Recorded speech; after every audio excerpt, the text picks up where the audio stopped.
जसं की आपलं ग्रामीण भागातलंच उदाहरण द्यायचं ठरलं तर आपली जमीन आहे पण आपल्या नावावर नाही.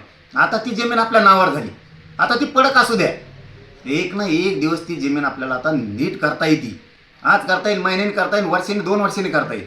कारण नावावर असणं खूप गरजेचं आहे. एकदा नावावर झाली की कुठं जात नाही. तसं झालेलं आहे. हैदराबादचं आता गॅजेट निघालेले, त्या गॅजेटचा GR निघालेला आहे.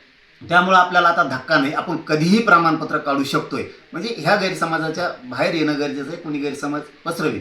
आणि दुसरं अत्यंत महत्त्वाचं, मराठा समाजाने अर्ज करा. आता जर गाव लेवलवर समित्या गठीत करणं हे खूप गरजेचं आहे. ते विखे साहेबांनी आणि फडणवीस साहेबांनी तातडीनं गाव लेवलच्या समित्या गठीत केल्या पाहिजे. म्हणजे गावगावचे लोक तिथं जाऊन अर्ज करतील.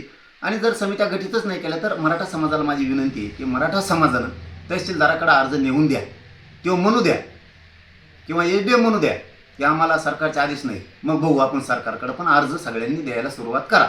सरकारनं GR करून आज 3-3.5 महिने झाले. सरकारकडून दिलं ते होतं होऊ लागली काय? 100% मराठवाड्याचा, हैदराबादचा गॅजेटियरचा GR काढला. कुणबी प्रमाणपत्र मराठवाड्यातल्या सगळ्या मराठ्यांना देण्यासाठी समित्या गठीत ताबडतोब गाव लेवलच्या करायला पाहिजे होत्या. त्या जाणून बुजून केलेल्या नाही आहे. आणि शिंदे समितीनं जे नोंदी शोधलेले आहेत त्याचे कुणबी प्रमाणपत्र दिले जात नाहीत. ज्यांचे कुणबी प्रमाणपत्र दिलेत त्यांच्या घरी दिल्या जात नाही. या हे जाणून बुजून चाललंय.